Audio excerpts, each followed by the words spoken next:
Okay. Well, despite having some technical snafus, I think we are here. Hello and welcome to Plugin Along, a stream dedicated to LOTRO plugins. Last time on Plugin Along, we ensured our new incremental quest tracking feature in FestivalBuddy 2 would work correctly, and then we pivoted to a wish list item I've had for a while with FestivalBuddy 2, which is the barter window has a long list of things. And I think it would be ideal to convert that into a tree, which has collapsible sections in it, so you can more easily navigate along it. I mean, this might end up being a terrible idea, but it's been in my head for a while, and the process of converting a ListBox to a TreeView is worth going through the exercise just to remember how to do it, even if we end up not using it. So today we're going to keep working on that list to tree conversion. As always, feel free to jump into the chat with your thoughts and questions. And in the meantime, well, that's funny. I still have the Twitch stream open in the browser. That seems redundant. I'm going to close that. Okay, so we are here in Glenhillig because I was in Mordor, and that's depressing. So we came on over here, and I've gone ahead and removed all the plugins I was using over on Little Redhead's stream. We only have FestivalBuddy. If you're not familiar with it, FestivalBuddy is a plugin that tries to help you with festivals. And one of the ways it does that is by giving you, whoopsie, a list of barter items that are available at that festival. We have messed this screen up, and we're going to try to make it better. So let's jump on into the code. Skigosi commented on me saying apologies for the delay. No problem. I appreciate that. Thank you. Sometimes the buttons don't do quite what I want them to do. Okay, so we are going to go ahead and share a desktop. Skigosi says, that's a nice screen. I know. You can barter for green. It's great. So this is one of those things, and if you are a repeat viewer of this stream, then you know one of the things that I rely on when laying out UI elements, user interface elements in a window, is setting the background color of that element to an obvious color so that I can tell that it is doing what I'm trying to do. Because the default behavior is the background color is opaque, and so is it a tiny box, is it a big box, is it super wide and not tall at all? What's going on? You just can't easily tell, and this is just an easy way to knock it out. It's green. And so I know exactly the bounds that this is doing, kind of. Now, if this tries to be bigger than its parent, I won't realize that, not without doing weird things. And so, for example, if the height of this area, and where are we? Probably that thing. So if this thing's height, which is currently minus 120, what happens if I mess that up? Let's find out. So if I actually say plus 120, oops, I got my math wrong. Will I be able to tell based off of how this looks? Let's find out. Unload, reload. Oh, smells like food's happening. No. So this is being clipped. Is my initial explanation. It's being clipped by its parent, and its parent is the barter window parent. So, really? Or it's being changed somewhere else, and I forgot to change that. Let's go take a look. There we go. Plus 240. We'll go ahead and fix it there too. Is there anything else that we should go look at? Nope. We're there. Okay, cool. So, there we go. So in this case, because its parent has a much is doing stuff obviously outside of the range of where we're trying to go, this stands out as a problem. But we can't actually tell how far beyond the parent control it's extending because it isn't going to be drawn beyond the bounds of the parent. There is some stretch mode stuff that will change that. But for the purposes of what we're talking about right now, we're not going to worry about that. So, yeah, it can tell you when you're escaping your bounds, but it can't really tell you by how much you're escaping your bounds necessarily. But That's fine. We're going to go ahead and undo that and undo this and reload, and we can see, oh good, this is safely constrained within its parent. And then anything that's drawn in here will be within its own little coordinate system based on a 0, 0 in the upper left of this green splotch. Cool, okay. So right now we have two overlapping systems. We have the tree that we're working with, and we have the list. And what we want to do is transition away from the ListBox in favor of the TreeView.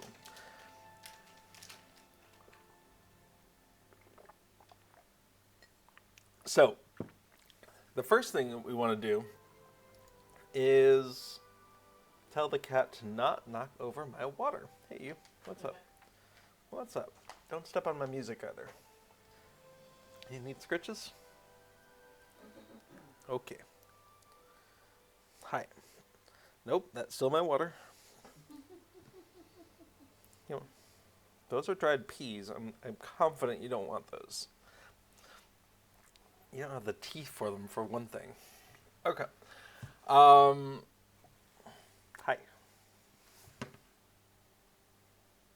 You want to come over? When Little Redhead was out of town for a little bit, he actually got quite comfortable dashing across my desk from one footstool to the other that were placed strategically on either side of the desk. But there's no other footstool, so he can't dash across very easily. So he would have to stay in front of me, the horror.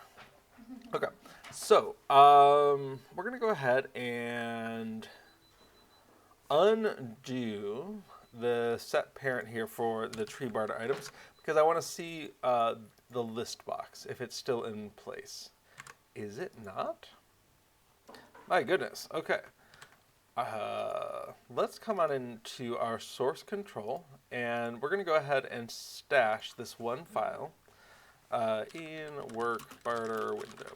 And that's going to allow us to unload and reload how this was before we started messing with it. So, and my basic plan is I want the vendors at which you buy the stuff to be the top level, and then the categories within that little drop down that in the vendor window is the next thing, and then the list of stuff. And right now these are centered, and I don't need them to be centered in a tree. That might be confusing. And I don't know that I've done this for every place. For instance, the quartermaster consumables, I didn't list what that little box was that these are under, as opposed to the cosmetic equipment. Now, I could guess that that's probably consumables. We could fill that in. In the Guild Association, oh, there's nothing. No problem. Spring. So we have cosmetics part 1. This has obviously not been updated. I'll have to hit that this year. Anniversary. Okay, that's fine. Midsummer. Not running according to the new system. Farmer's Fair. Okay, that's good. Harvest Math. Okay, I guess we can tell when I started updating things this year. Okay, cool.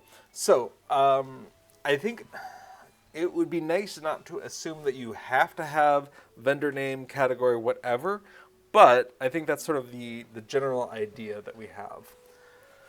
So, let's start by coding it up for Yule. We just had it. This is probably reasonably up to date, and then we'll fix it as needed for any other festivals, either by updating their list or by updating the code that generates the tree. Okay, that's my general idea. So let's go ahead and bring the barter window back. And that's going to allow us to unload and reload and get our lovely green back. Okay, so list barter items. Do I just rip this out? I don't know. That's scary. Okay, we can get rid of the scroll bar pretty easily because it was only listed there and here. List barter items, where is that? So the populate list view, naturally, and here. So if we get rid of that and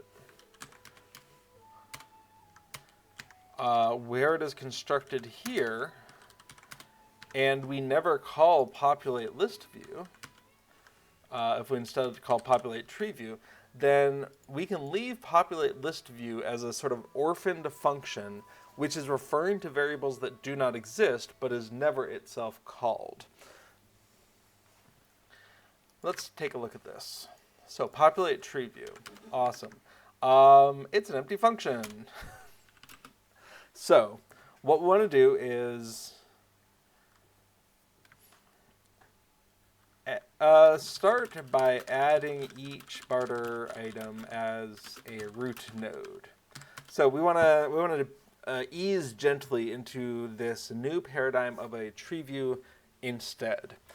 But one thing we can do is make use of existing code that generates stuff. So for instance, making a divider label. Function, make divider label. Let's go ahead and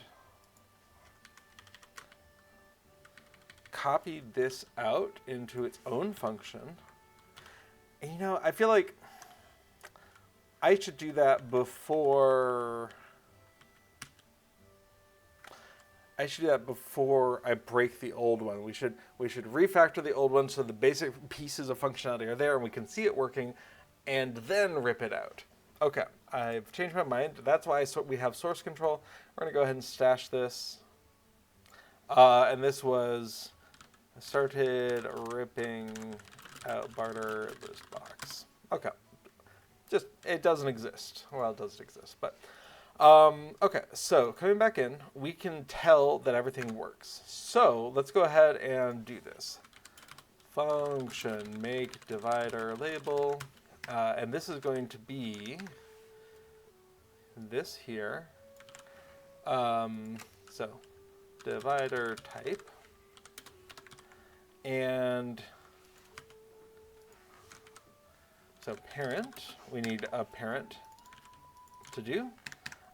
We need, where are row width and row height coming from? Those are just static. That's fascinating.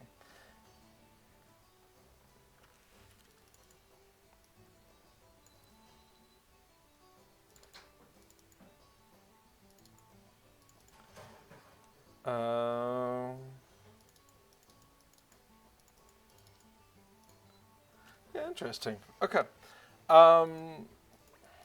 In fact, if we had that linked to festival item info, maybe that would be nicer. Festival item data info. How is this stored? Let's go to the festival items. Okay, so barter. In spring, we have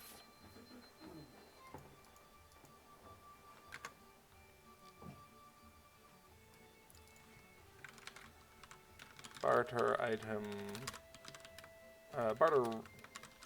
row data. We'll start with that. Naming things is hard. Okay. So we're getting that information from here,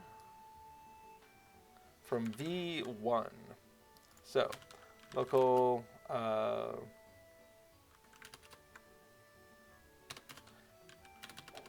and that's barter item data.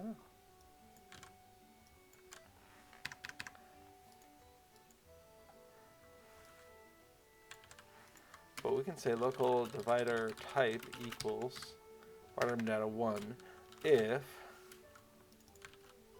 divider type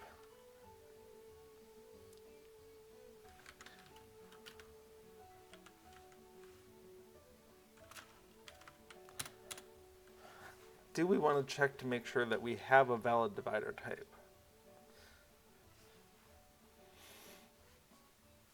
Yeah, it's fine. Okay. If divider type equals, and we only have 2 divider types, so I'm going to hard code this here. Actually, am I going to hard code it? I'm not.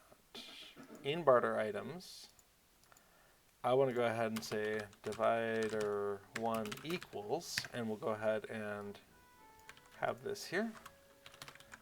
And then divider2 equals divider2. And then each place where it appears here, I could see converting that over. So divider1 without quotes.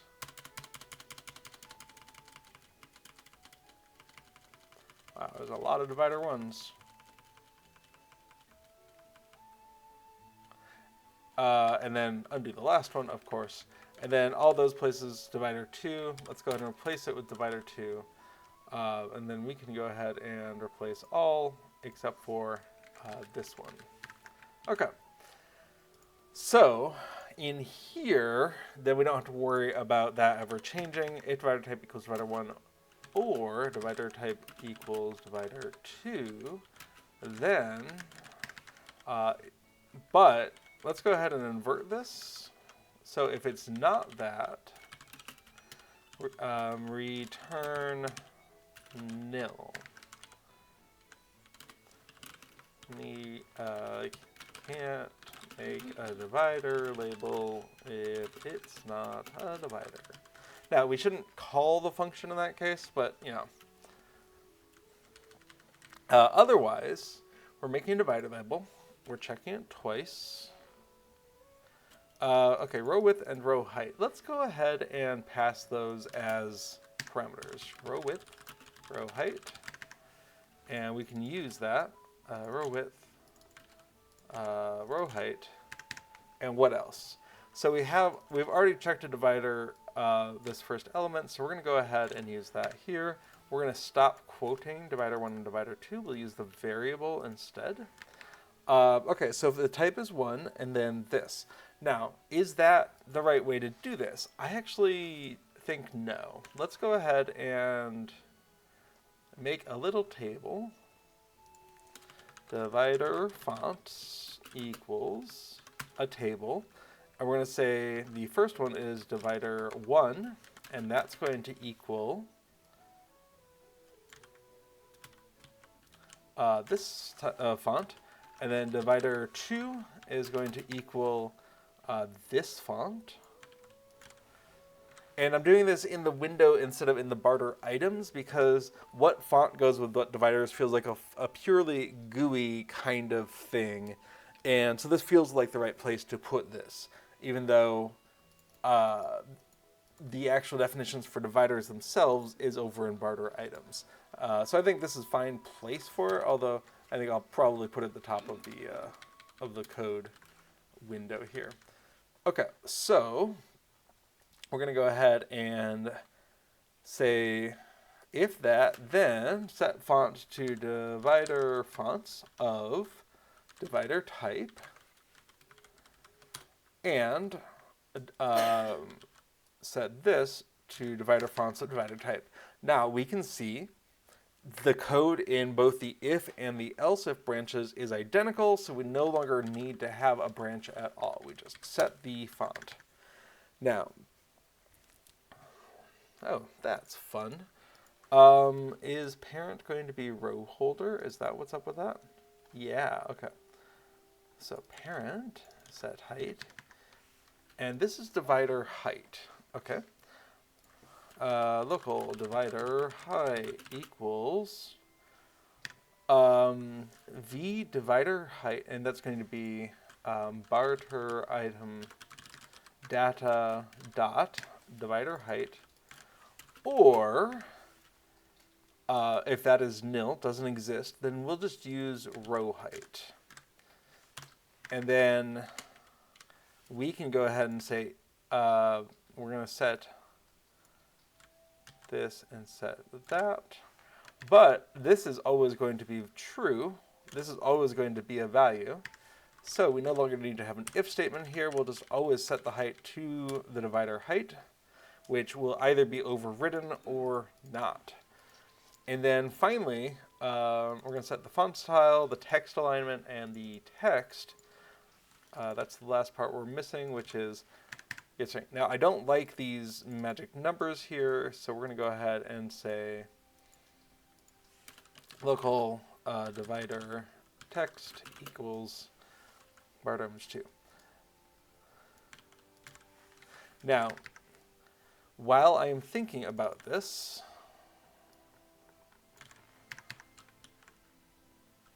we could get string.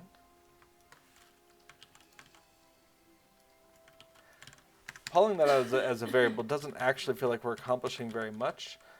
If we could fix this to here, I feel like that would do just as much. So let's come make a couple of constants.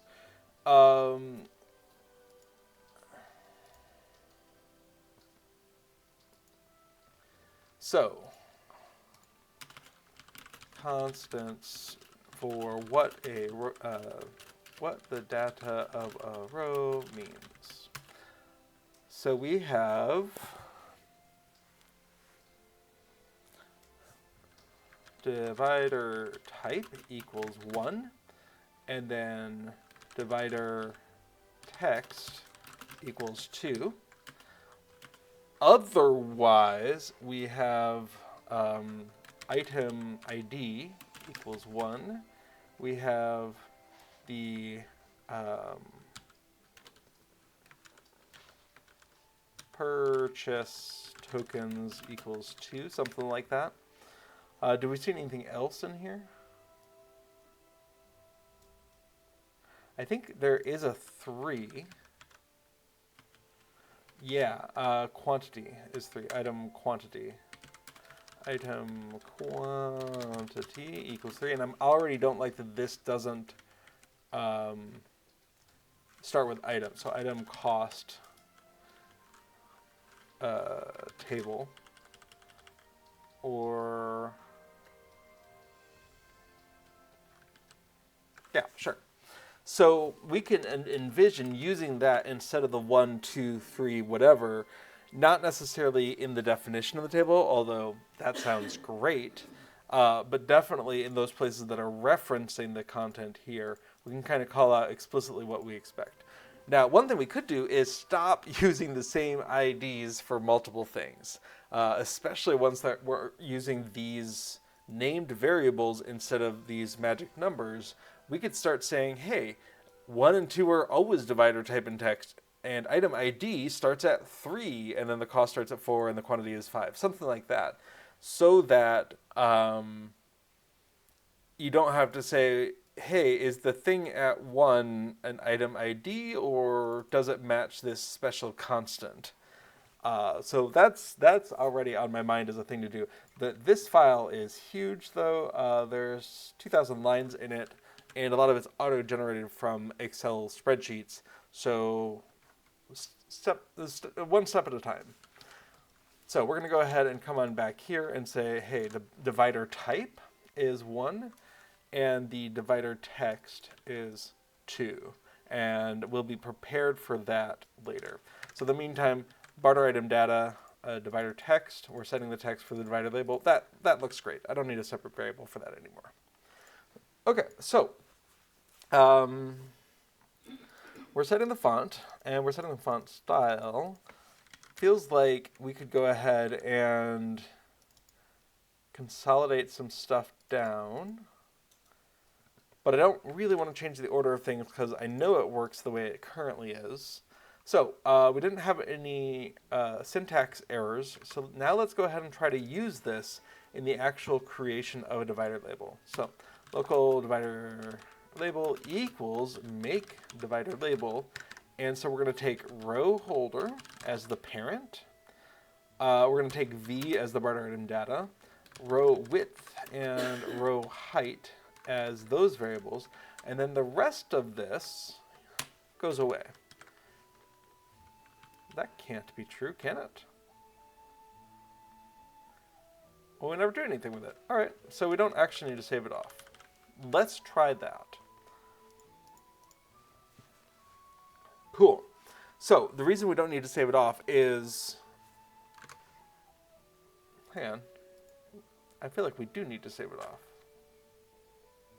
No, because row holder itself is a control, And row holder is what's being added to the list.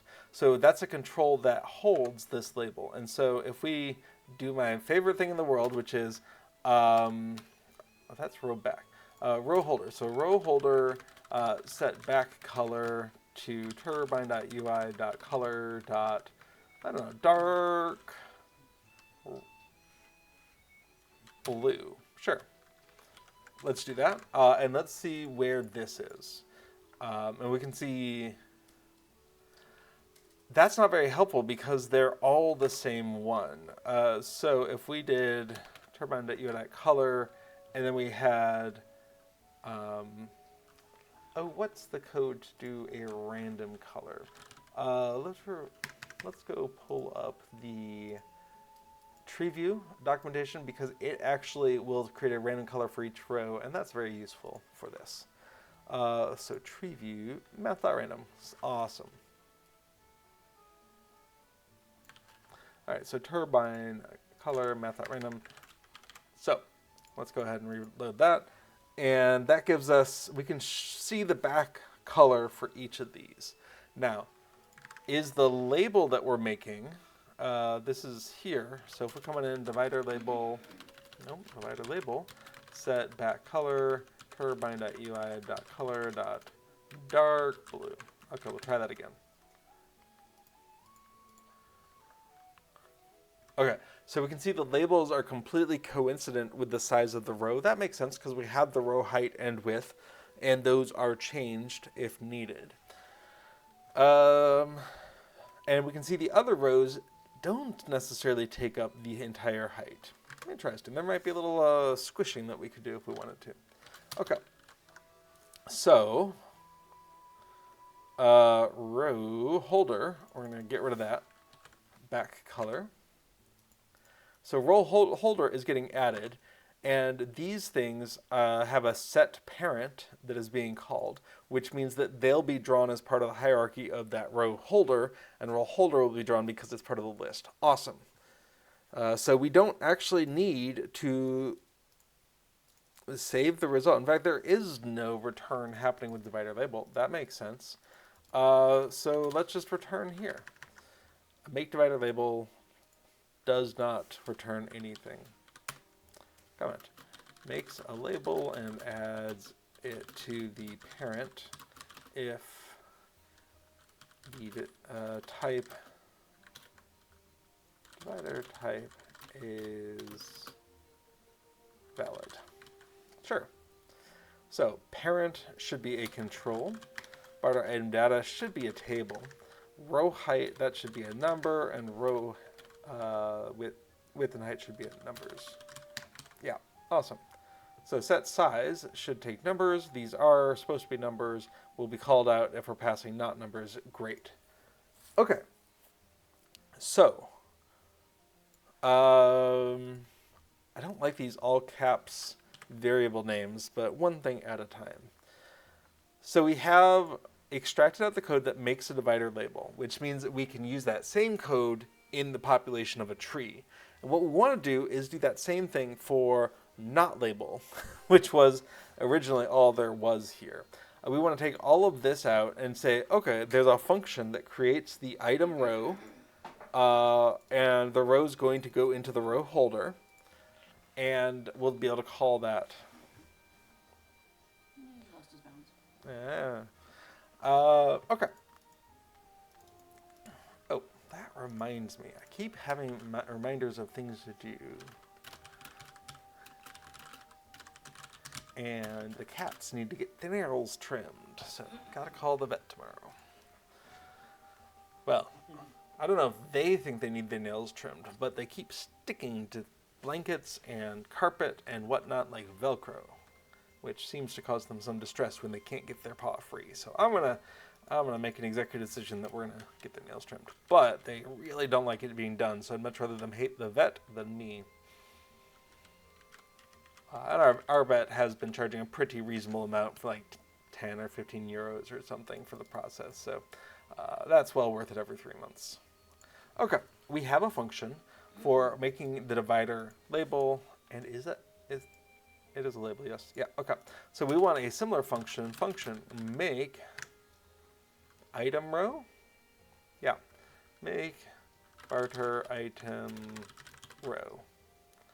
And it's not actually the whole row. Well, sure. We'll call it that. And that's going to take some stuff. Cool. But before we get into that, let's go ahead and commit what we already have, because it seems to work. Let's double check that. Great, seems to work. And I want to be able to return to here if something messes up. So we have barter items. So added constants for barter stuff. And that's just this up here. And then we're going to say used constants in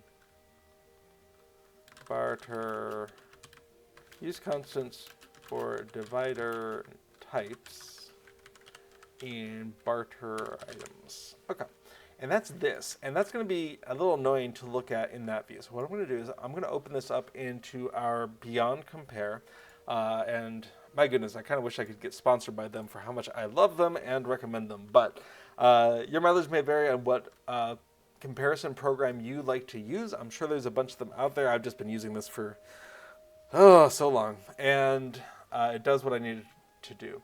So one thing we can see is if we remove the context and squish it all down, we can do a really fast looking at what's the same and what's different.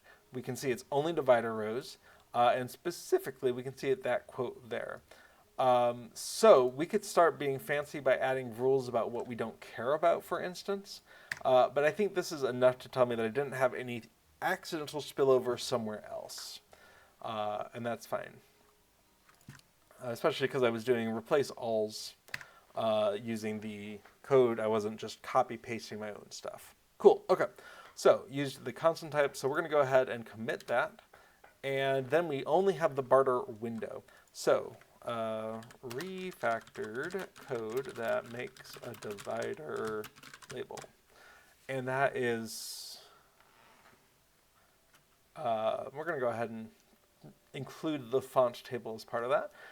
Make divider label, blah, blah, blah. Notice that if I'm not careful, I'll include the make barter item row. I'm not ready for that yet. And then the extraction of all this code is good.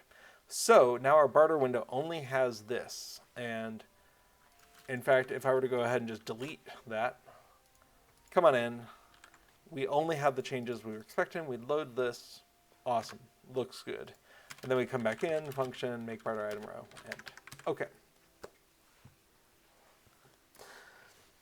CBoss in chat reports that they've noticed some people making an unofficial Spanish translation for LOTRO. And I think you popped in over on Little Redhead's stream just before me as well.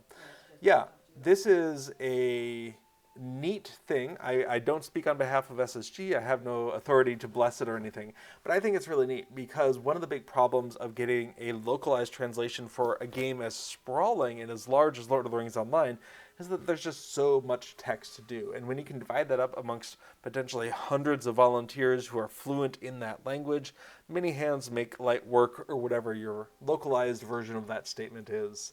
And I think that's really neat. So I don't know what SSG's official stance is on that kind of a project, but I think the more people who get to have fun in this game in a language that suits them, the better.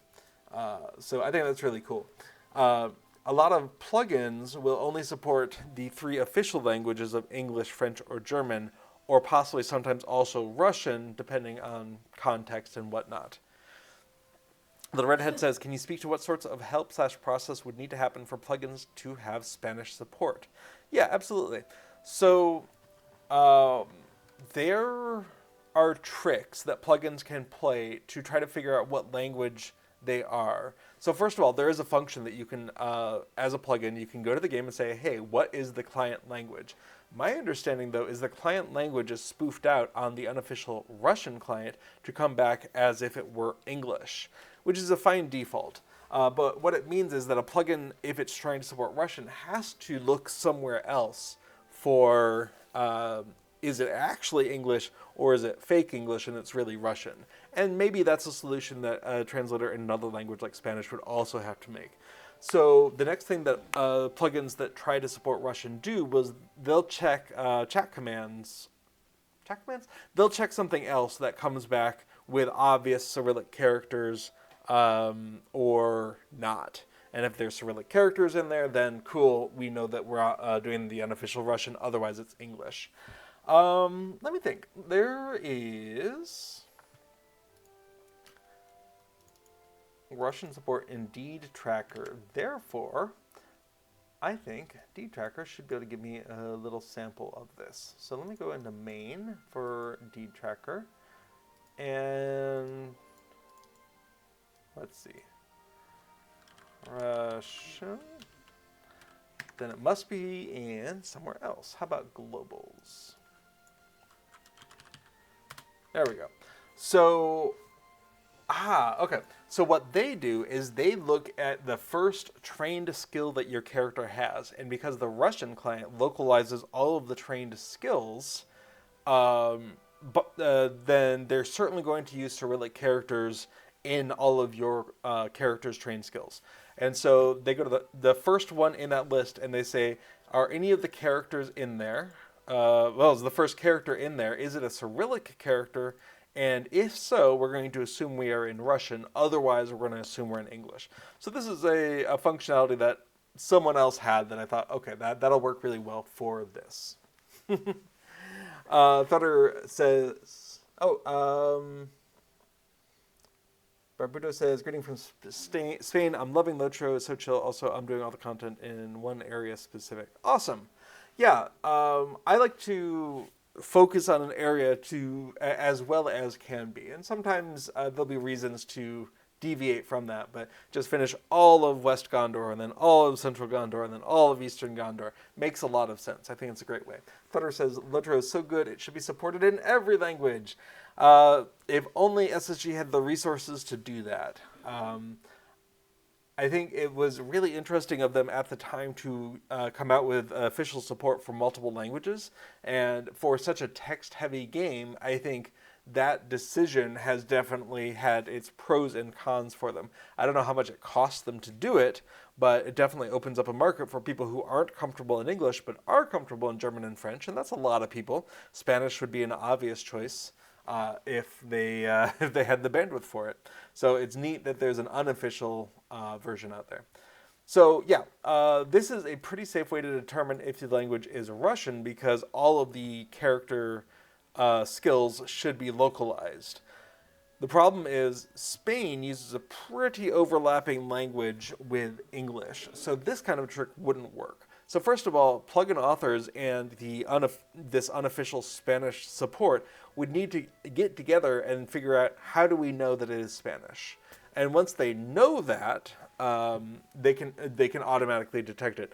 Otherwise, you'd have to have some sort of an option to pick your interface language. And that's extra work for all of the plugins. So it'd be nicer if there was just a way that we can just say, is client Spanish? And then run from there. And the other thing is, if you really want a plugin to be localized in a language that is not English, French, or German, you'll definitely want to contact that plugin author and express that interest because it's a lot of work to do it if we don't know that anyone wants to use it.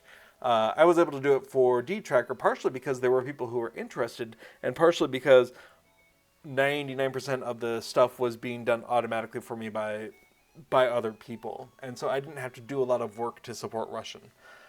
So that's the thing. If you want to see a plugin localized, or I should say translated, get in contact with them. And then also be willing to provide translations. For a plugin, if I come into the options here, what is the Spanish for escape key closes festival buddy windows? I'm going to need that, and a tool like Google Translate can be a reasonable starting point, but the chances of it translating everything correctly are pretty low. You'll want a fluent, hopefully native speaker to be able to go through that and be like, oh, nope, that's correct, but this isn't, and here's why. I mean, classic places where translation software gets things wrong, especially if it's just single words, is the word close in English, which could be close or close.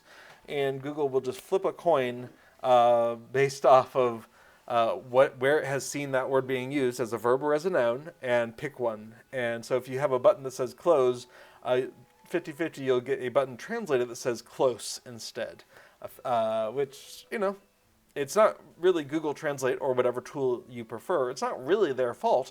They just have no contextual information to go on. Full sentences are easier, though of course mistakes can still crop in. And especially with languages that have different levels of formality, you might you might prefer them to be kind of a default formality, and then Google Translate will decide, nope, we're going to be super formal here. And to an outsider, it doesn't make any difference, but to a native person, that might seem really weird to kind of shift those tones. So I don't know how Spanish does with that. And fortunately for me, Dutch doesn't have a lot of that we've come across yet. But it happens every once in a while where I would like to write an email using the informal Yuli perhaps, and Google's like, nope, you definitely want oo and oo for your pronouns. And I'm like, no. Anyway. All that being said, if a plugin can tell that the client is running in a non-standard language, and if people have supplied those translations, that goes a long way to supporting other languages. So, if there's any interest out that into the community, first step, contact the author of your favorite plugin and be like, hey, how can we make this work? You can usually find ways to message plugin authors over at lotrointerface.com. And oftentimes plugin authors will include extra contact information in their plugin descriptions. Okay, so moving on. Well, I just pressed escape in the wrong context. Okay, moving on to here. So we have a make barter item row function. We need to do stuff with it. And so everything in here, what are we doing with rowback? Nothing. It's going to be added as a child of row holder, so we don't actually need to return that either. Awesome. So let's go ahead and maybe not pull it out quite yet, but that's the code that we need to come in here. So row back equals a new control. Awesome. We're going to set the parent. So parent is going to be row holder. And row holder. Anywhere else? No. Okay. So V, that's going to be this. So any place we're using V, let's go ahead and replace it with barter item data open bracket.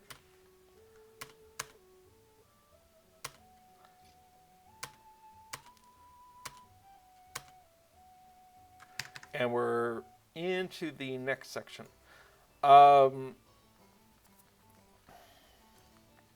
Okay, so that's a start, but we actually need to pass that, otherwise it's not going to work. Cool. Then we have row width and row height. Okay, row width, row height. And we'll swap those in for the full capsed variables. Okay. Oh, and here's where we can see that we have a row height that is 5 pixels shorter than the parent that it's going into. And that's going to give us that spacing between rows that we saw. Okay.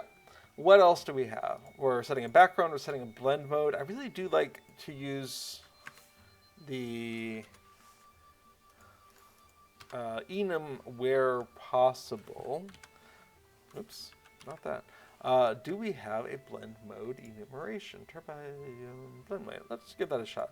So turbine.ui.blendmode dot, and we can see alpha blend is the 4. So we're going to go ahead and swap that in place of the actual 4. Okay. What else do we have? What's going on with the 5? Let's go ahead and just say local row bottom margin equals 5. Is that a margin or is that an indent? That's fine. Okay, so we're setting images, back item, setting turbine UI blend alpha mode. Great. Local item. So what's up with this? Is defined as integer cannot convert its type to item or nil. I feel like you can. Sure. What's to fix?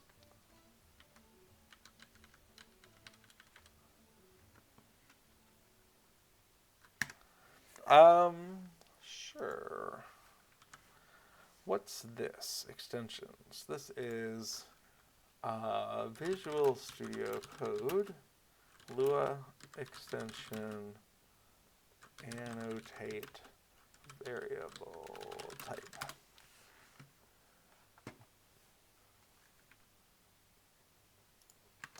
Let me see if the internet has an answer to this. Triple dash, okay. Item or nil.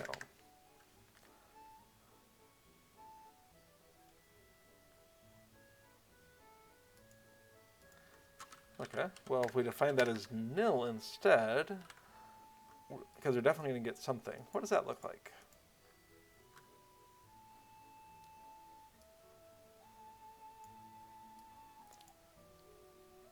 Barter. And let's go ahead and say don't respond to escape key because I hit that by accident too often. Okay, so everything still seems fine. So by annotating that this thing, which was auto-detected as an integer because we were assigning a 0 to it, but is actually going to get an item or nil. Now, an item ID is what it's taking, okay, and then returning an instance of the item. Cool. Now, this is where we can use those new constants. So we're looking at the item ID location. Great. Oh, and the type of the type of that is string. Then we get item from string, and then what's that? Is hex. Okay. Now, do we need to support hex as strings and also numbers? It's fine. It's not not super important. Okay, so what else? When adding new items, if an item name resolves to multiple IDs, some of them might not work. Uncomment when adding items to catch some of that. Sure. Okay, I don't like this indentation, so we're going to fix that. And if item is nil, then couldn't resolve item number and dump in the barter item data item ID. Yeah, that's fine. Okay, local C inspect item. This is an item info. We're defining row back. That's going to be the parent for everything else. Cool.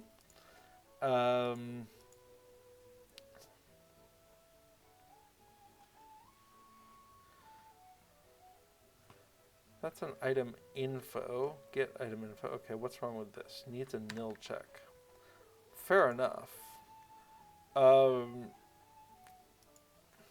If, oh, can this return nil?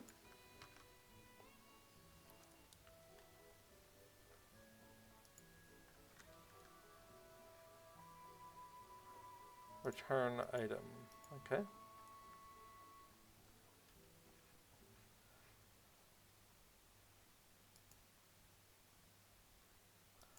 Yeah, in fact, we can get a nil from that. Okay, return or return item. So sure. If we get a nil, then we'll return nil. Yeah, okay. So if item equals nil, then return end. But let's go ahead and put that in this check here. So we're not going to crash. In fact, do we have a debug capability? We do, right? Options. Show debug options. If show debug options is on, then go ahead and say if show debug options, then end. And we'll say if item equals nil and show debug options, then we'll go ahead and spit that out anyway.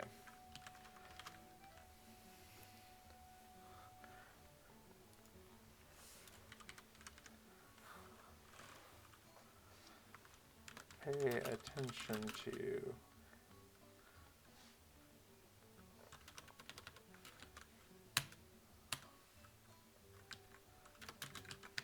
okay, that's fine.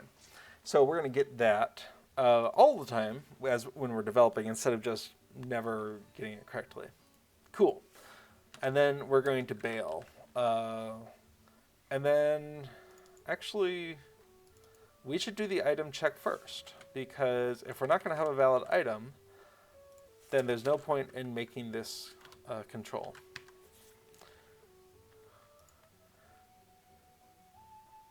Bardudo says, I love LOTRO. Awesome. Me too. That's why I spend so much time here, whether I'm actually playing the game or playing the meta game of writing plugins. Yeah, I find it's a very nice place to visit. Okay, we have an item then, and we know that that item is going to be fine. So we can call get item info and everything will be great. What else? Barter item data 3. We know that that's supposed to be an item quantity. So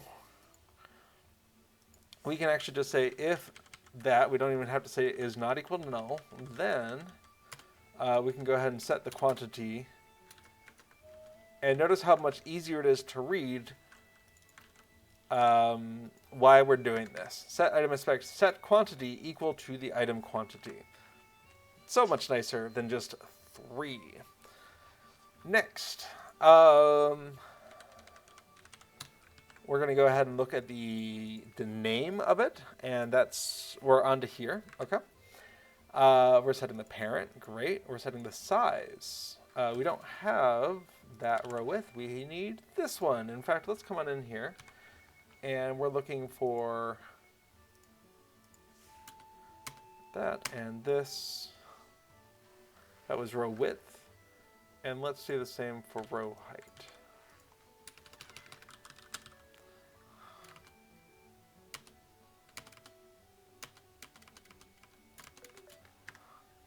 Looks like row height's not used there. Okay. So set size, row width, row height. We're setting the position, we're setting the size. Not based in terms of the row height. Okay, that's fine. So setting the text alignment, setting the foreground color based on the quality colors of the quality of the thing. Cool. Setting the back color, that's for testing purposes.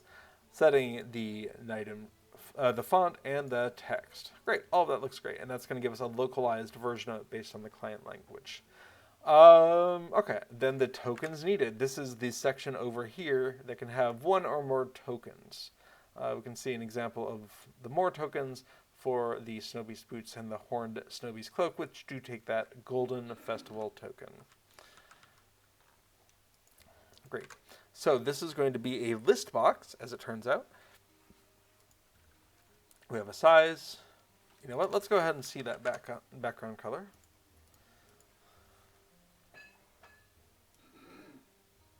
We don't see the background color. We're not using this function yet. Let's see the actual list. This one.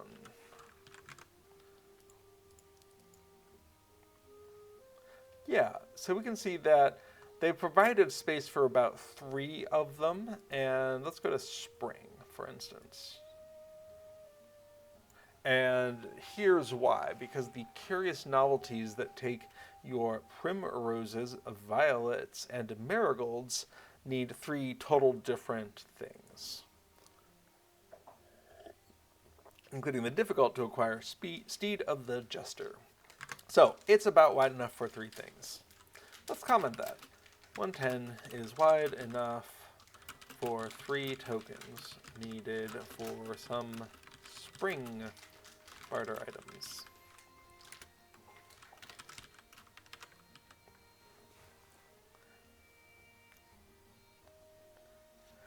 Daman agrees. I'm in love with LOTRO. Played WoW for 15 years and experienced LOTRO just now. I've been it's been a very chilling experience even as a free-to-play player, and not in a money condition at the moment to buy the game expansions. And fair enough, you can get, I think, all the way to Gondor or Mordor in the free-to-play experience without having to purchase the quest pack expansion stuff. So you can get a lot of time with the game. And one of the things I do like about LOTRO is that the in-game, mostly deeds and very few quests, will reward LOTRO points, which you can use in the in-game store to buy content like quest packs. So there are some people who will experience the entire game without spending any money. Now, I think if you get to a point where you can afford to subscribe as a monthly or annual subscriber, there are some nice perks to be had as a sort of a reward for those people who are able to. But I don't think they're necessary to play the game. They're just a nice extra to have. One of the nice things is that some of the benefits that you get when you are a subscriber will remain even when your subscriber nature lapses and you're back to free to play. And the wiki will have a complete list of them. Once upon a time, that included unlocking the swift travel between stable masters. I don't know the current state of those things. I am in a fortunate position to be able to go ahead and just toss money at them every year and say, good enough, keep it unlocked. But I want to say, yeah, if you ever give them any money for a subscription, 1 month, a year, whatever, some things, including that swift travel between stable masters, may unlock. Oh, good. Little Redhead has opened up LOTRO Wiki and has given us a link to look at. I'll go ahead and pull that up over here. Account downgrading. If your subscription is canceled or that your game cart expires, the VIP account is automatically downgraded to a premium account, and some features are maintained. Thank you for pulling this up. So, any character that was logged in while you were a subscriber will retain their swift travel between stable masters. New characters that you create after that, or characters that you never logged in with, I think will not have that. And then some inventory slots, and cool. I'm not going to read the rest of this, but feel free. So that swift travel is a big one for me because I enjoy traveling in the world of LOTRO, but in the world of Middle Earth, but I often don't have as much time in my life for just traipsing across the countryside as I would like. So sometimes I really just want to be on the other side of the world and accomplish a thing, and swift travel can be a way to do that. Now, if you are a hunter or one of the other classes that has access to swift travel to many different places for both you and your fellowship members, hunters get guide to skills, that can be a way to accelerate your movement around the world. But it's certainly not necessary, and I like that you maintain your unlocked swift travel even if you aren't able to continue paying for a subscription, or even if you just pay for a 1-month subscription. So consider that as a benefit. If you ever do find the funds and choose to spend them in the direction of LOTRO, you will get something even when you stop paying. Okay, so we have this. We have documented that this is wide enough for 3 tokens needed for some spring barter items. We are actually in the refresh barter list, so I want to go ahead and move that into our new location.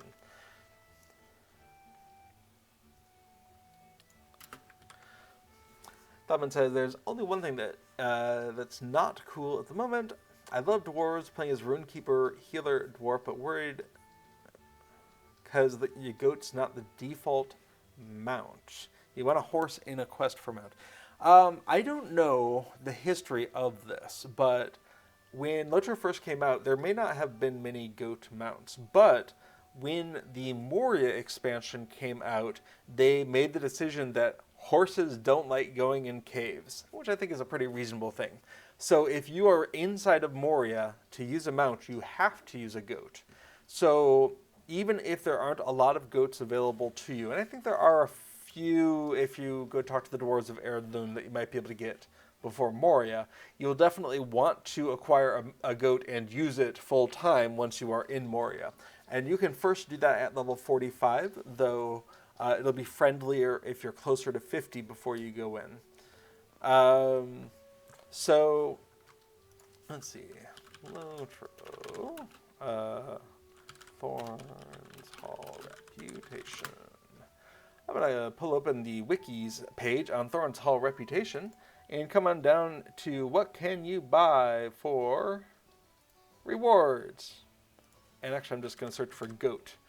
Prized Thorns Hall's goat. So for a measly 6 gold discounted based off of the fact that you need to be kindred with them, and you will get a prized Thorns Hall goat. So once you are kindred with Thorns Hall and have, well, it says 5.5. Well, that's okay. Once you have around 6 gold and a kindred with Thorns Hall, you'll be able to get yourself a prized Thorns Hall goat. So I think that might appeal to you as well. Certainly, I recommend getting this anyway because once you get to Moria, if you don't have any goat mounts, you will be sad because then you can't mount up at all until you get off to the Golden View and you can acquire a very slow goat and then eventually get faster goats. So this is well worth the effort. If you're not already kindred with Thorns Hall, there's ways to do that as well.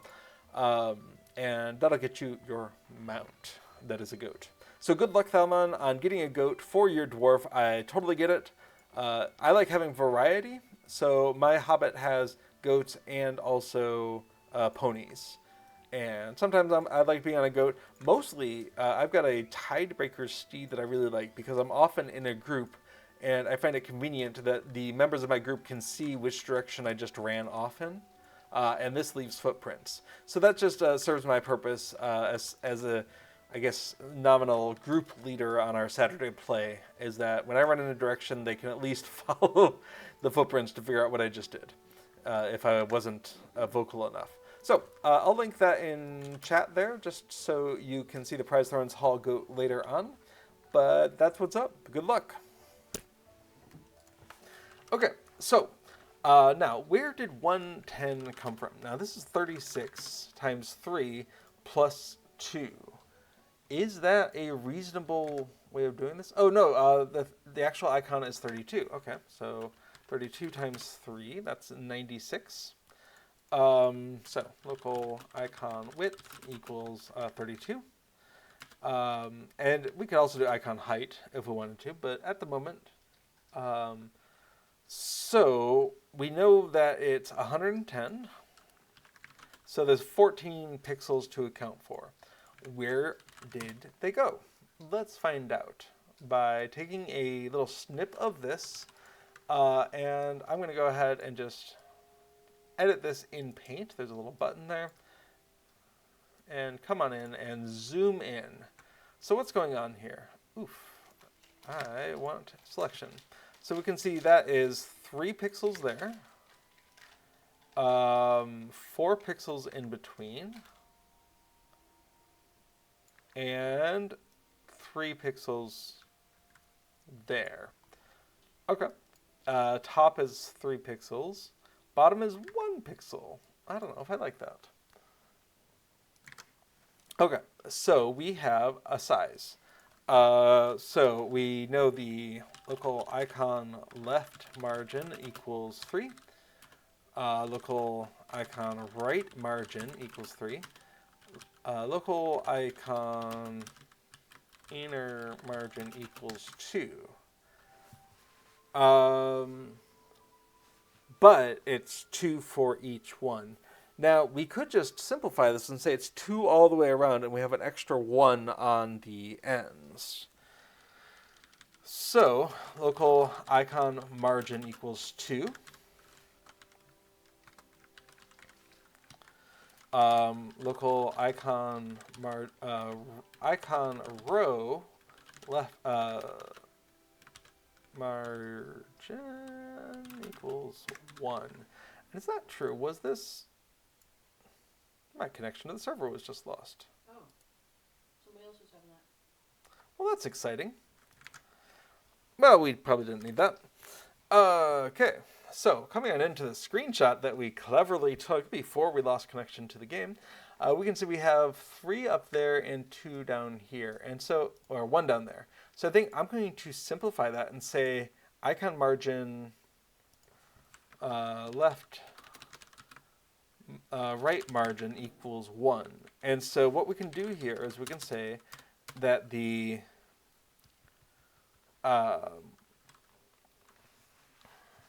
list box local icon row width equals icon row left right margin times 2 plus the concept of the icon width plus icon margin times 2 times 3. And if we've done this correctly, what we're going to see is local x equals icon row left right margin. So that's going to be 1 times 2. And if we're at all worried about our order of operations, we can always throw extra parentheses on this. They're not needed necessarily for this, but better to have clarity. So that's going to be 1 times 2 plus, we're going to see the quantity of icon width, which is 32, plus icon margin times 2, 2 times 2. And again, we don't need it, but we can put it in to force an order of operations. And then that's going to be times 3. Does that make sense to us? Well, that's going to be 2 times 2 is the 4 plus the 32 times the 3 plus the 2. And that gets us 110. So, perfect. And now we have a textual explanation of why this is 110. And then we can say local icon row height equals the icon width. And that's going to be plus the icon margin times 2 because we have 1 top and bottom. And we can use that here in the icon height. And now we can say this comment is not needed because we can put it up here. So this comes out to 110, wide enough for 3 tokens, which is needed for some spring barter items. Cool. And we don't need that. That's just for expository purposes. So we have something that comes out to 36. Awesome. And let's just see if LOTRO would like to let me back in, because Glen Hillig's nice this time of year. Okay, well, Peregrine is up. Let's get in the queue. And in the meantime,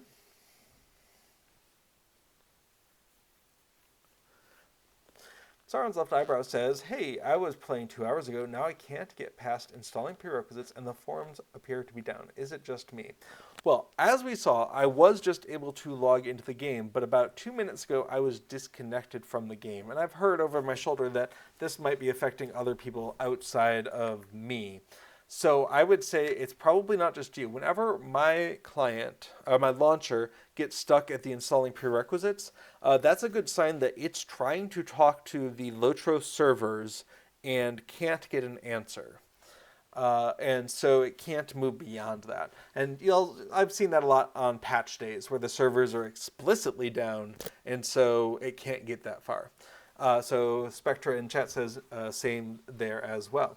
So, and they said the forums appear to be down. So I would say it's a good bet that there's something happening on the SSG side of things that is causing problems.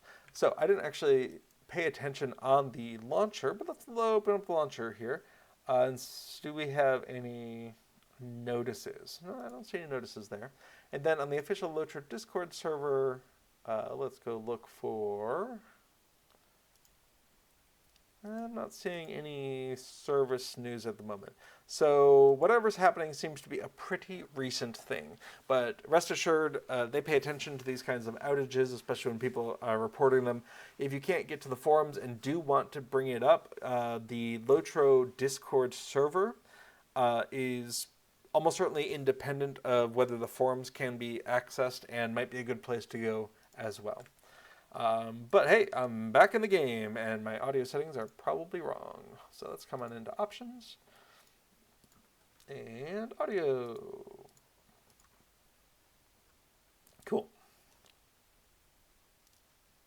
So for as long as I stay connected, let's go ahead and pop open our plugin manager and load up Festival Buddy 2. And what I want to do here is actually check out whether, oh, we're not using the code yet. When we switch over to this code, I want to check and see if this shifting of the icons by 1 pixel takes place. Where would that actually happen? Set position.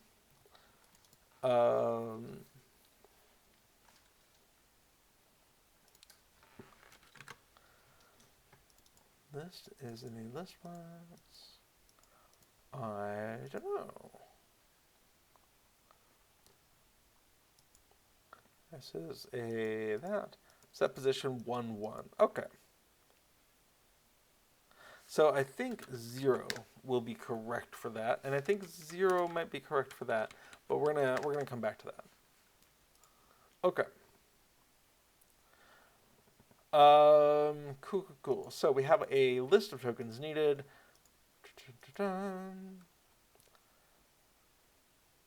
This is a list box. We're setting its position to the width of the row minus the list box tokens needed's width. I don't understand what the purpose of that is. So let's find out. Turbine.shell.writeLine setting position 2, and we'll go ahead and list tokens needed, get left, and get top. Okay, now there's a lot of these, and I actually don't want all of them. So debug count equals 0. We're going to put that somewhere else. All right, here. And then in here, we're going to say equals, nope. Really? Plus 1. If debug count equals 1, then we'll spit that out. And that way we'll only hit that once. Let's go ahead and reload and see what we get. We didn't. Because I'm still not in the right place. However, we can come on down here. And paste that in. Okay, so setting the position to 312 and 0. Okay. Row width minus that. We set the size. Oh, yeah, we've already set the size. So we're setting the position to that minus that. That's fine. Okay. I don't know why I was struggling with that. So we're going to kill that. So we set the position because we're relative to our parent, which is the entire row. And so we want to be the width of this thing away from the right edge. That's fine. Okay, cool. We can set the back color. And then if the type, barter item data 2 equals table. And so this is the cost table. Apparently at some point it wasn't a table and that was a problem. So we're going to come in here for token key, token count in the pairs of that. Do this. Cool. So token ID, get token ID. What's the... Okay, yeah, so there's a lookup table for Spring Festival. Awesome. And then token item, we're getting that from the ID. Great. And if it's not nil, then we'll go ahead and make an inspection item info control out of that using its item info. And we have the count. And then that is getting added to this list. Perfect. Okay, I understand all of that, I think. The real question is, can we use this? So we're going to go ahead and scroll on down here. And then what does it look like? We're going to go ahead and swap in row holder as the parent, V as the barter item data, And, this is why KV, it's useful as a key value, but it's nice to name this what it actually is and not just V. Anyway, a V and row width, row height, that's all great. So we're going to go ahead and that. And then that suggests that we can go ahead and nix that. Okay, let's take a look at that. Let's go back to Yule. I'm more familiar with what that looks like. Okay, all of this looks great. We can still hover over the items. And let's go to spring and scroll down. We can see 80, 100, 6. That's all looking great. And I can still link it into chat. Video in the Twitch chat says, I thought the scaling UI patch was coming out today. Well, fortunately for my regular stream time, the standard LOTRO downtime is usually Wednesday, sometimes Thursday of the week. And there it's rarely on a Tuesday. Otherwise, that would be very disruptive. So I haven't seen if they've released the preliminary patch notes yet, though I don't think so. But last time I saw official word from an SSG person after the Bullroar tests of last week. They thought they might be able to get, I think they said this, that they might be able to get the scaling into this patch. I think that kind of depends on how they felt after dealing with everyone's feedback and seeing if they could fix everything that wasn't quite living up to their standards, all of that. So when the patch notes are released this week, which I expect is going to be soon if it's not already out there, that'll let us know whether it's in this week or if they're pushing it off to the next patch or a future patch because of unresolved issues. So it might very well still be hitting this week, but if so, I haven't seen that. Let's go to LOTRO.com though and see if they put out a patch note. Letter to the players. If you haven't seen it, there is a letter to the players. I'll go ahead and put a link in the Twitch chat as well. That gives some expected stuff for the first 2 quarters of 2026. And hopefully they'll come out with updated letters as the year goes on. Looks like there is not a release note out for the next patch yet. So that's coming soon, I'm sure. Okay, but yes, probably this week, unless they can't get it in this week. Checking in chat. Glad it's not just me. The server issues was hoping to do some catching up on lost lore, but can't access the launcher. Well, your mileage may vary. I was able to get back in myself. Let's take a look.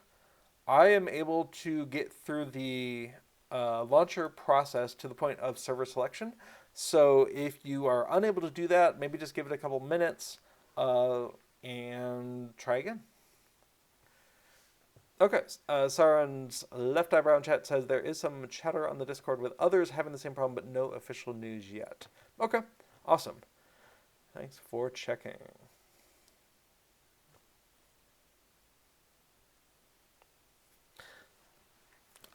Obviously, it is intermittent at best if I'm able to do it right now. You might also check if it's a network issue. For instance, if you have access to a VPN service, you might try changing your location to appear to be a little bit closer to the SSG servers. Maybe pop your VPN into Boston or something in the northeast of the United States and see if you get the same result or if you're able to get past that authentication. I will warn you, if you have a VPN active while you are connected to LOTRO, you'll probably want to keep it that way the entire time you're connected to LOTRO. Changing or disconnecting a VPN while LOTRO is running is a very good way to get disconnected from LOTRO. Checking in chat, says quite a people are reporting an issue. Okay. Not to discount anyone's issues. Obviously, I was disconnected from the game myself half an hour ago or so. So, I hope that LOTRO is able to pay attention to that. So, we have a updated refresh barter list here where we have a lot of the code offloaded to another function. Let's double check that we did in fact load. It seems to be working awesome. Now the last thing Chuckin was asking if Sauron's left eyebrow is in the Europe side of things or on the U.S. side of things. I myself am on the Europe side of things, so I'm connecting through from the Netherlands and going across probably the sea cable to get to a data center in the Northeast. I don't know. No. Where's the connection status? UI settings. Show my connection status. So, where are you? Connection status. There we are.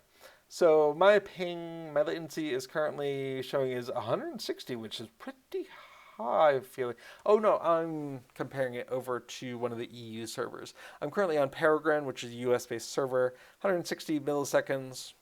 Seems fine, but no losses. All right.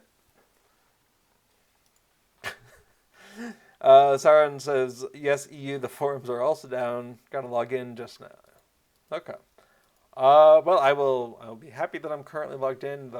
It's quite possible they'll take the servers down in order to deal with this.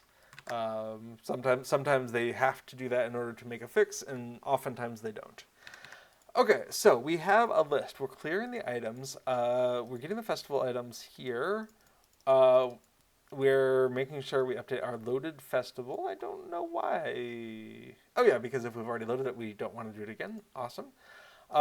We set the festival text at the top, barter items string, for instance, and then we iterate through everything. Now's a great time to look at that key. Okay, so what if we don't save that off? And then the V, let's go ahead and, let's not do that yet. Let's actually commit these changes to the repository before I go further. So, barter window. We no longer need the debug count. Great. Okay. What else?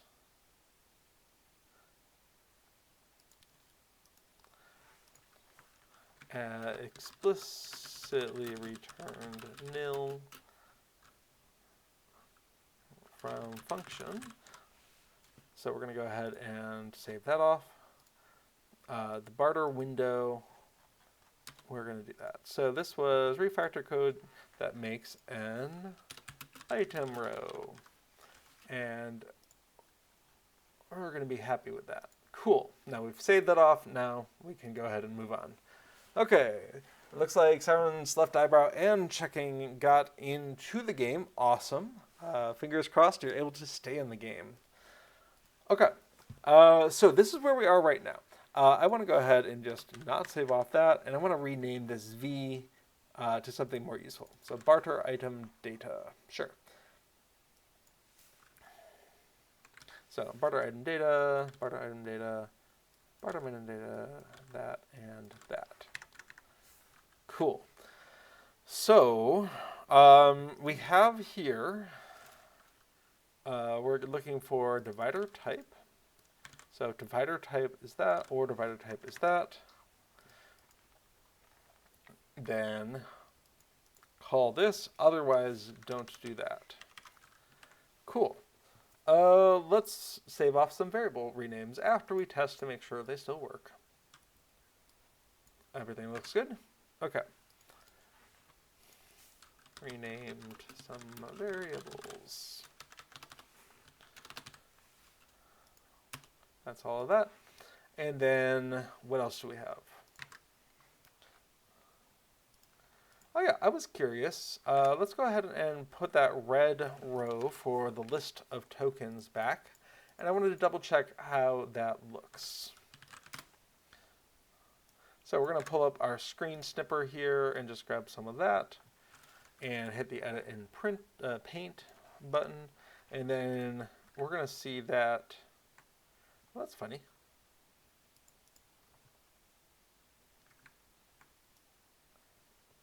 It's still offset down by 1, but it's 3 there, it's 3 there, it's 4 in each of those. So that's all doing great. Okay, So the position here, if it was down by 0, does that fix the problem?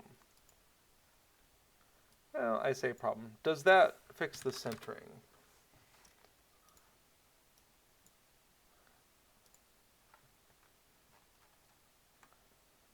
So that is still 3, and that's still 1. So that wasn't it.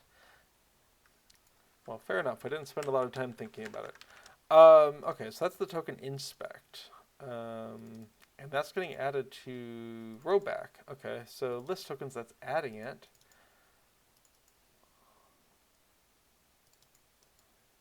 So the set size, that's 36. So the list itself is doing something about that. So I'm not too worried about it. I'm gonna continue on with my life. Okay. So, let's get rid of that red background. Cool. What else do we have? Don't need that space difference. We have boiled this down into making the two possible things that we make in each place that we're making it. So now is where we can start thinking about how do we adapt this to be a tree. And I think the answer is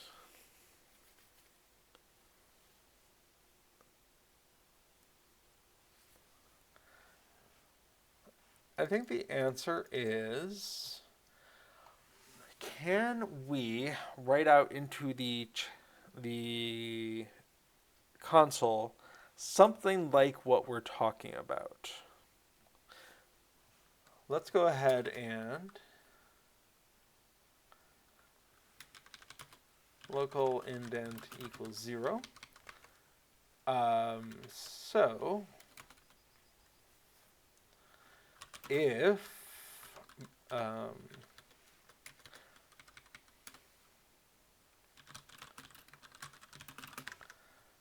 let's save off the is divider because I think it's going to be useful for me to be able to look at it.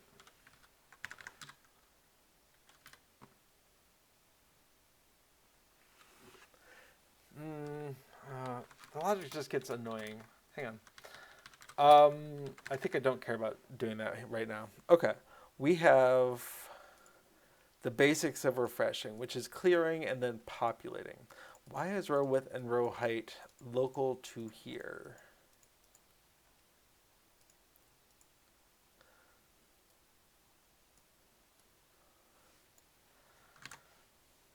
Let's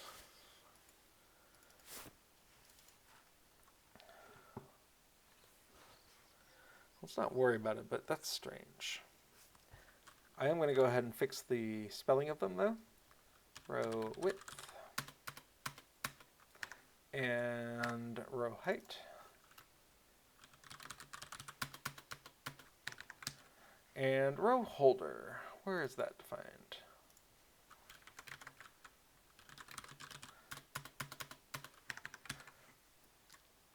Okay, so we're going to go ahead and made variable names camel case.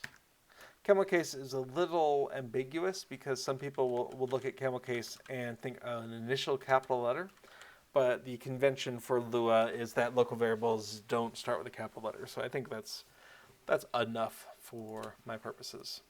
Okay.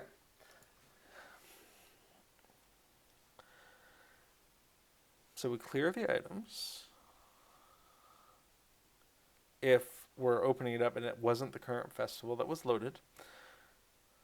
And then we start populating things. And here is the list stuff. So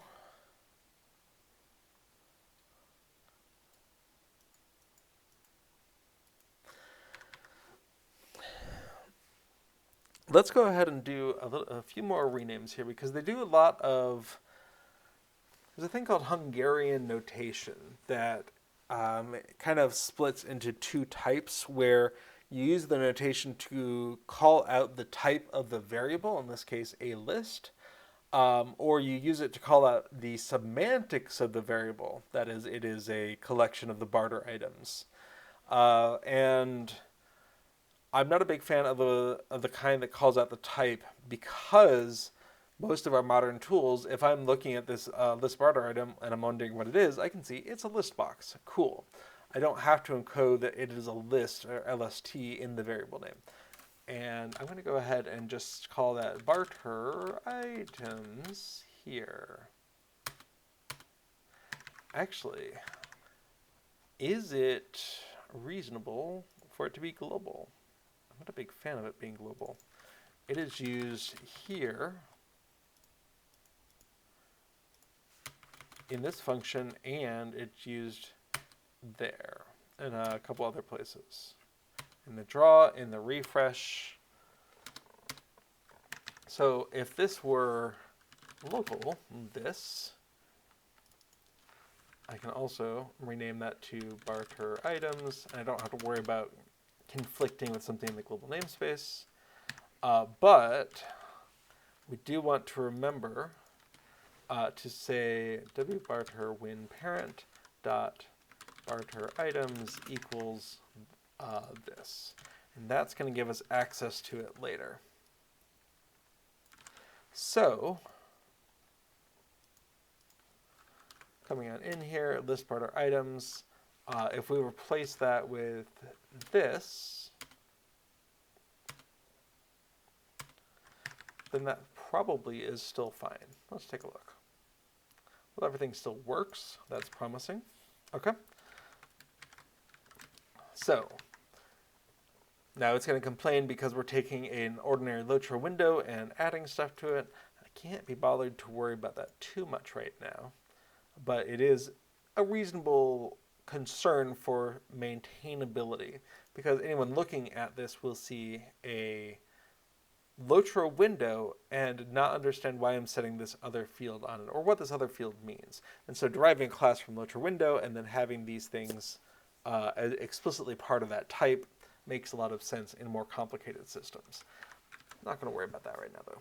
And then the scroll bar here, again, I don't like that list is incorporated in there. So we're going to call it barter items scroll bar. I mean, it's fine that the type is in the name, but I don't like the prefix there.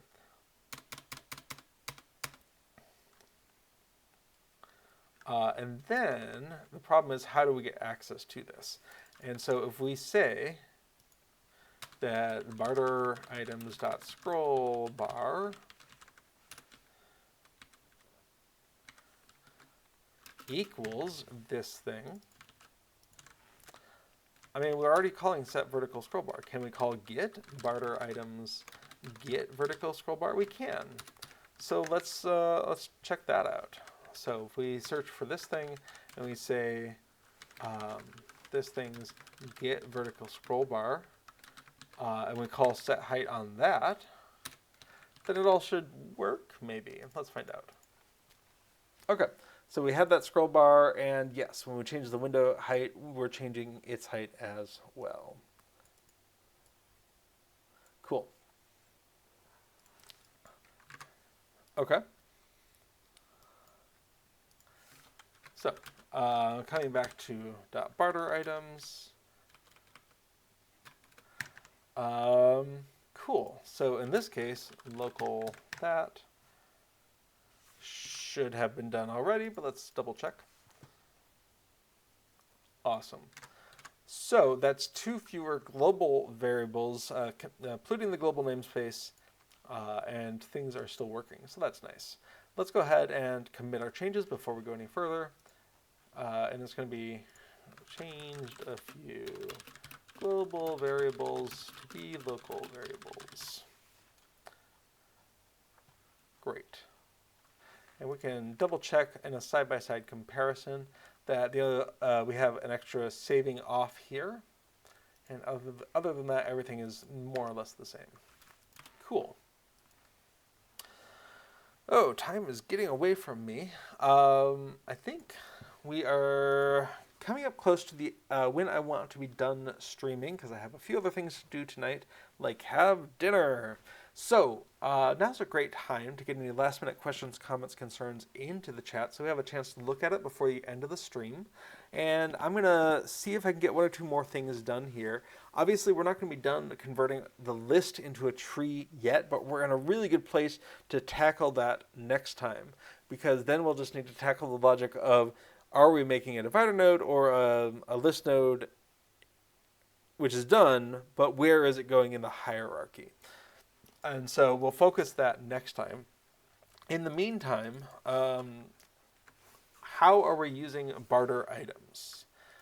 We're setting it here. We are changing the height, which won't matter if it's a ListBox or if it's a TreeView. We're getting that vertical scroll bar. Also shouldn't be a problem if it's a TreeView. Let's say local delete me equals perbind.ui.TreeView. And then we can say delete me, get vertical scroll bar. Great, this is the same function is available. This is one of the places where Lua can be very loosey when it comes to type. And that can work to our benefit, where we can rip out the underlying type of barter items, change it from a list box to a tree view, and because there's still a set height and a get vertical scroll bar function in that type, it all just kind of works, and I like that.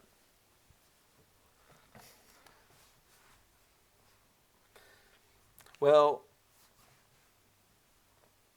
Spectra and checking are commenting, and I will just say, if you're able to get other members of your household into LOTRO, then LOTRO can be a great way to spend time with members of your household. I particularly enjoy adventuring in Middle-earth with Little Redhead, who was streaming just before me. We were adventuring, we were doing the Mordor expedition quests, and a good time was had by all. So it's nice if you can combine your entertainment hours with your spending time with loved one hours, although sometimes you just can't get that done. Okay, so we have a couple of functions that are going to map perfectly. We don't need to worry about them.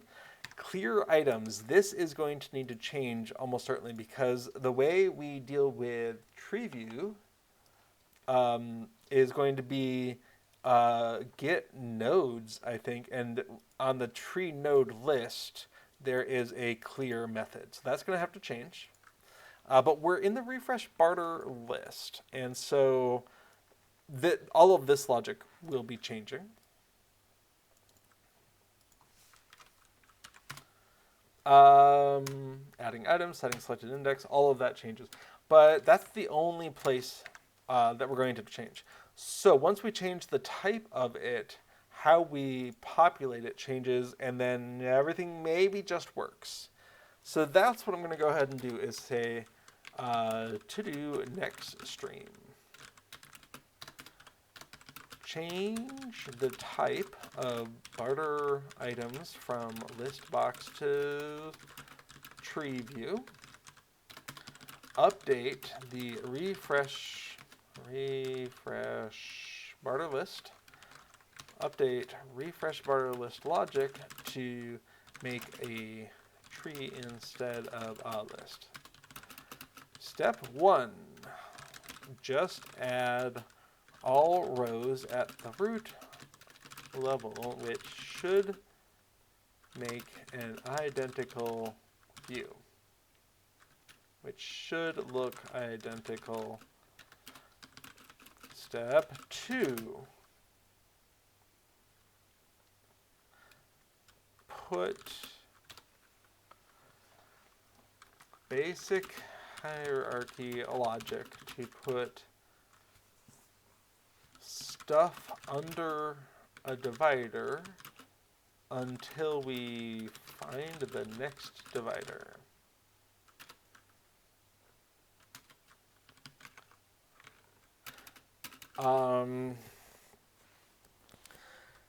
Hint, save off the current level of divider, 1 or 2. If we find another of the same, that's too long.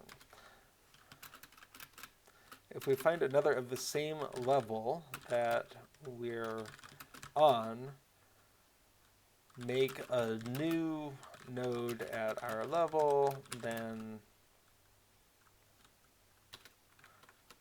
to be the parent of the next nodes. Man, this is just not a very wide window.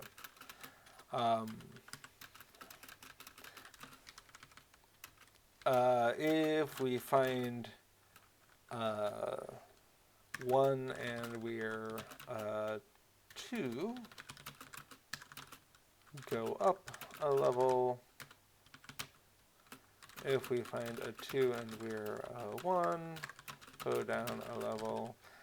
And that's going to be, hopefully, some logic that we can make in code that gives us a reasonable result. We're going to have the root of the tree view, which is a list of nodes that we're going to be adding our dividers to, assuming there are dividers. And then each divider that we make, we're going to hang on to that, probably make a function that we can call, saying, starting from here, populate things here. But that's the idea, is when we have a divider, if we go down a level, that's the new one that we're populating until we need to go back up a level. And if we need to go up a level, then we have that. And if we're at the root level, then there's no more going up. We just keep on adding things at the root level. So I think we're going to do this step by step. Convert over, add things, then start playing with the hierarchy.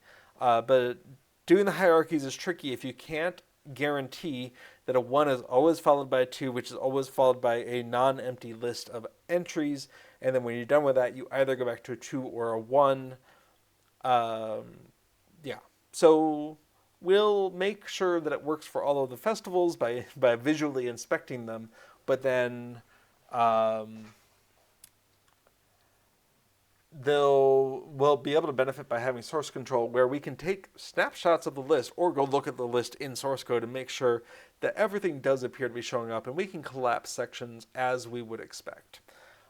So the fact that we have spreadsheets for this and it's in the barter items listing where we can just say, hey, do we see each of these sections? Do we see each of the items under the sections? Can we collapse them as expected? That's going to take some time to convince ourselves that we have made the logic correctly. Because I would love to say that I can knock this out on my first attempt, but I think the reality is it's going to take a few revisions, and that's fine. Okay, so that's a plan for next time.